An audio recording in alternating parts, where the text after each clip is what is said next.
बिस्मिल्लाहिर्रहमानिर्रहीम। अस्सलाम वालेकुम। तमाम अंदाजे गलत साबित हुए हैं। मौलाना फजल रहमान और तहरीक इंसाफ ने मुश्तरका तौर पर काजी फायज ईसा और हुकूमत को बहुत बड़ा सरप्राइज दे दिया है। अब काजी साहब की एक्सटेंशन का बाब तकरीबन खत्म शुदा है। तफसील इस वीडियो में मैं आपके सामने रखने जा रहा हूं। दूसरी बड़ी डेवलपमेंट आज इमरान खान की तरफ से है।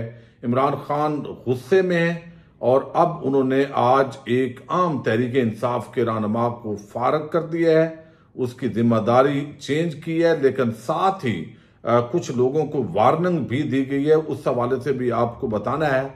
डॉक्टर शाह नवाज ये एक चंद दिन पहले उमरकोट सिंध में एक मुबैना जाली पुलिस मुकाबले के अंदर इसको तौहीन मजहब के जो है वो इल्जाम के तहत मर्डर कर दिया गया। और अब आज इस हवाले से जो रिपोर्ट आई है वो इन्वेस्टिगेशन रिपोर्ट बड़ी तहलका खेज है। उसकी कुछ तफसीलात भी आपके सामने रखनी है। उम्मीद है वीडियो आप समाप्त करेंगे और अपने कीमती फीडबैक से जरूर आगाह करेंगे। पाकिस्तान के अंदर इस वक्त तौहीन मजहब के बहुत ज्यादा केसेस रिपोर्ट हो रहे हैं। आए रोज कहीं ना कहीं कोई इल्जाम लगता है। हत्ता के चीफ जस्टिस काजी फायज ईसा के साथ जो हालिया बेकरी वाली वीडियो कल जो लीक हुई है, ये भी जब मुबारक सानी केस था तो उससे जो आखिरी समाअत हुई है जिस दिन उलमाए कराम वहां पे बड़ी तादाद के अंदर पेश हुए हैं, तो ये उससे चंद दिन पहले का वाकया था। लेकिन आज ये जो बेकरी है ये बर वक्त इसको बंद कर दिया गया, बल्कि अपने वक्त से पहले ही ये क्लोज हो गई है। चूंकि उन्होंने बताया है कि लोगों की इतनी ज्यादा लाइनें लगी हैं, इतनी सेल हुई है कि हमारी तमाम चीजें आज जो है मुतलका जो स्टॉक था वो खत्म हो गया। यानी काजी साहब से इतनी पाकिस्तानी कौम प्यार करती है कि उसकी वजह से। लेकिन ये एक बड़ा अनफॉर्चुनेट वाकया था, इसको कतई तौर पर सपोर्ट नहीं किया जा सकता। हमने देखा है कि अभी बलूचिस्तान के अंदर चंद दिन पहले तौहीन मजहब का जो है वो एक इल्जाम के अंदर मुल्जम था पुलिस की कस्टडी के अंदर, और पुलिस के शख्स ने उसको फायर मारा, मर्डर कर दिया, फिर उसको बड़ा गाजी बना के पेश किया गया। अभी सिंध ये शाह नवाज डॉक्टर हैं, ये अब इन्होंने जिस तरह का भी मवाद अपलोड किया उसकी तो इन्वेस्टिगेशन होनी चाहिए थी। वो बाकायदा तौर पे पुलिस सारे मामलात को देखती, लेकिन यहाँ पे लोग कानून को हाथ में क्यों लेते हैं वो इसकी जस्टिफिकेशन तो नहीं होती। लेकिन बदकिस्मती ये है कि इस मुल्क के अंदर लोगों का एतमाद नहीं है इदारों पर। उनको होता है कि ये चूंकि बंदा बच जाएगा। और तौहीन मजहब के इल्जाम के तहत तो हमने अक्सर ये देखा है कोई एक दो बंदे इल्जामात लगा देते हैं, उसके पीछे कुछ और कहानियां भी होती हैं जब तहकीकात होती हैं, और बाद अज़ां जब मामला लोग मुश्तइल होते हैं और वो फैल जाता है तो फिर तहकीकात नहीं होती, बल्कि वो एक गुस्सा और एक अजीब किस्म का माहौल होता है। ये जो डॉक्टर शाह नवाज हैं ये पहुंचे कराची से पहले हैदराबाद पहुंचे, कराची पहुंचे, फिर बाकायदा पुलिस की टीमें इनको पकड़ती रही, बिल आखिर गिरफ्तार भी कर लिया गया। जब गिरफ्तार किया गया तो बजाय इसके कि इसको जो है वो यहाँ पे पूरी तरह जो है वो पुलिस इन्वेस्टिगेट करती, कानून के मुताबिक कार्रवाई करती, लेकिन एक मुकाबले के अंदर उसका मर्डर हुआ। और अब जो JIT बनाई गई थी उसकी रिपोर्ट सामने आई है, और वो रिपोर्ट ये बताती है कि ये एक जाली पुलिस मुकाबले के अंदर जो है शाह नवाज को जो है वो मर्डर किया गया है। और ये इसके अंदर ये पुलिस मुकाबला नहीं था, चूंकि पुलिस का ये मौकफ था कि वो भाग रहा था और फिर अपने साथी के साथ उसने फायरिंग की, तो पुलिस ने मुकाबले के अंदर फायरिंग की। हमने इसे बहुत संजीदगी से लिया है। ये सिंध हुकूमत के तर्जमान का कहना है, जिसका सबूत DIG की भी मुअत्तली है, ज़िया लंजार। अगर मकतूल के अहले खाना ने मुकदमा दर्ज नहीं किया तो पुलिस मुद्दई बनेगी। पुलिस खुद को क्लियर करे, तहकीकात से साबित है ये जाली पुलिस मुकाबला था। फिर उन्होंने बताया कि तहकीकात जारी है, मुआवजे का ऐलान वज़ीर आला करेंगे। 6 FIR कट चुकी हैं, नया DIG लगाया गया है, अफसरों के खिलाफ भी FIR होगी, किसी को नहीं बख्शा जाएगा। तो ये जो रिपोर्ट आई है उसके मुताबिक तो बताया गया है कि ये जाली पुलिस मुकाबला साबित हो गया है। उमरकोट पुलिस SSP मीरपुर खास, DIG मीरपुर खास, CIA पुलिस वाक़े के जिम्मेदार करार दिए गए हैं। ये कमेटी की रिपोर्ट है ये बड़ा अफसोसनाक वाकयात पाकिस्तान के अंदर जो है इस तरह के हो रहे हैं। अच्छा, दूसरी तरफ जो है वो एक और बड़ी डेवलपमेंट हुई है, और वो ये कि इस वक्त इमरान खान जो है उन्होंने आज रऊफ हसन को फारग कर दिया।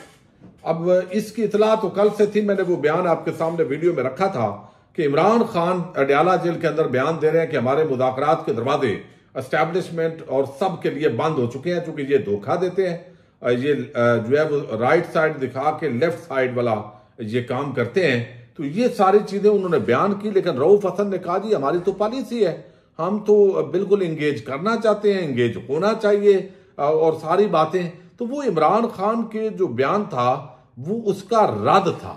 और कुछ दिनों से रऊफ हसन जब से उन पर हमले हुए हैं, फिर उनको उठाया गया, अगवा किया गया, तो उनका रवैया तब्दील है और बशरी तकादा है, जो उनकी उम्र है, हर बंदा सारी चीजें बर्दाश्त नहीं कर सकता।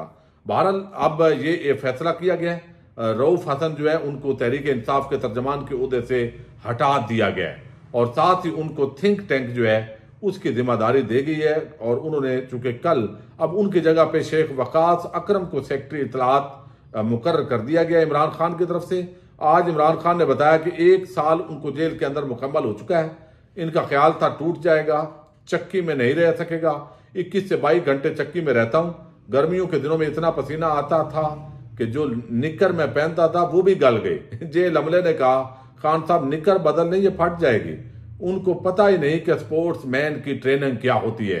स्पोर्ट्समैन की ट्रेनिंग ऐसी होती है कि वो हर तरह के दबाव में रहने का आदी होता है। जापान पर 2 एटम बम गिरे, 10 साल में वो दोबारा खड़ा हो गया, क्योंकि जापान के इदारे तबाह नहीं हुए थे। इदारे और अखलाकियात जब तक तबाह नहीं होते मुल्क तबाह नहीं होते। एक्सटेंशन माफिया नाजायज तोसी लेना चाहता है। गैंग ऑफ 3 माफिया अपनी तोसी के लिए मुल्क के मुस्तकबिल को तबाह कर रहा है। हमूद रहमान कमीशन रिपोर्ट का खुलासा है कि एक आदमी ने अपनी ताकत के लिए मुल्क की जमहूरियत को तबाह किया। अरबों डॉलर का नुकसान हुआ, दुनिया भर में जलील हुए, 90,000 कैदी बने, 50,000 पाकिस्तानियों को कत्ल किया गया। हमूद रहमान कमीशन रिपोर्ट छुपा दी गई। कमीशन रिपोर्ट का मतलब यह होता है कि उससे सीखो। हफ्ते के रोज सबको रावलपिंडी में एहतजाज की कॉल देता हूं।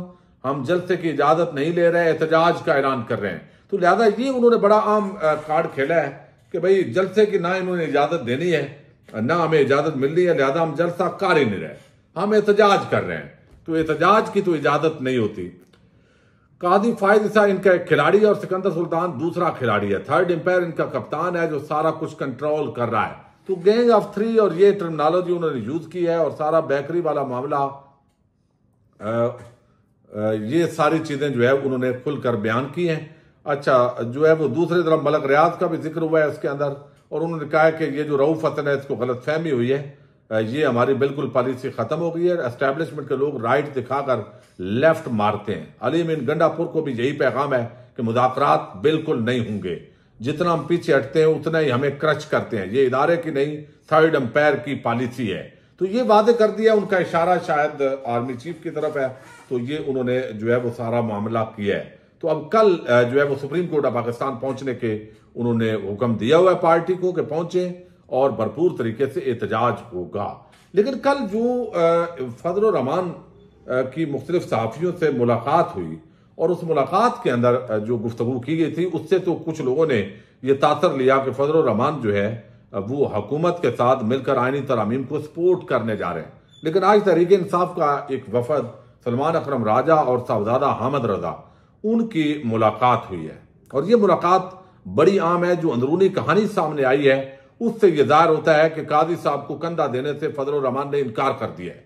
और अगर फजल रहमान की पार्टी सपोर्ट नहीं करती तो यह बात यकीनी है कि तहरीक इंसाफ और फजल रहमान मिलकर कादी की एक्सटेंशन वाला बाब बंद कर चुके हैं।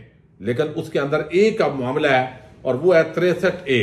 63A के तहत कादी साहब पहले जो लोटे हैं उनका वोट खत्म करने जा रहे हैं, यानी वो वोट दें तो उस वोट को शुमार किया जाएगा, जो कि आईनी तरमीम के तहत ये सारा वैसे भी हासिल करना चाहते थे। तो अब फजल रहमान के वोट नहीं होंगे तो 8-10 बंदे अगर पीटीआई की अगवा हो जाएं तो फिर भी ये मकसद इस तरीके, ये एक तरीका है अब पूरा करने का। अगर सिंसेरिटी के साथ कोई डबल गेम मौलाना ना करके कहीं ऐसा ना हो कि पीटीआई वालों को भी बेच जाएं, ये चूंकि खदशा आखिर तक बरकरार रहेगा। लेकिन आज जो मुलाकात हुई है इसके हवाले से बड़ी खबर है और ये बहुत बड़ा सरप्राइज है, बहुत बड़ा।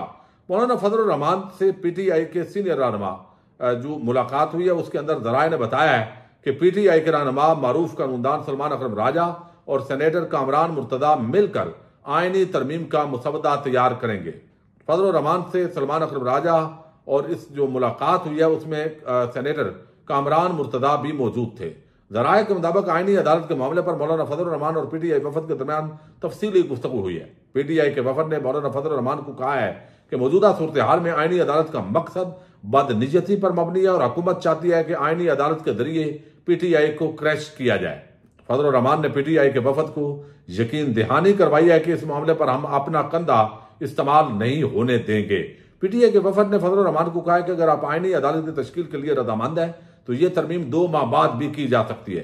मौजूदा सूरत हाल में आईनी अदालत का मकसद तो फर्द वाहिद को नवाजना होगा।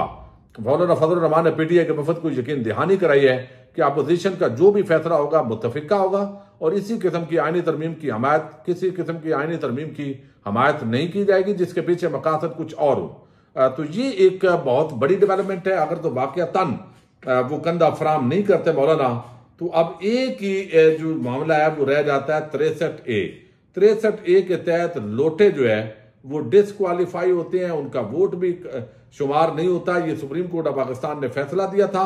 अब चूंकि इसको फिक्स कर लिया है कादी साहब ने, कादी साहब भी दौड़े हुए हैं अपनी एक्सटेंशन के लिए कोई ना कोई हथकंडा इस्तेमाल करेंगे। लेकिन इस दौरान तहरीक इंसाफ को अपने तमाम MNAs को उनकी फैमिलीज को महफूज मकाम पर मुंतकिल करके उनके फोन बंद करने पड़ेंगे, वरना दूसरी तरफ से एक ये जो शदीद हमला है ये हो सकता है, बल्कि इसकी तैयारियां शुरू की हुई हैं। देखते हैं ये जंग बिल आखिर पाकिस्तान की आवाम जीतती है या खाऊ कबाइल का ग्रोह जीतता है। पाकिस्तान जिंदाबाद, पाक फौज पाइंदाबाद।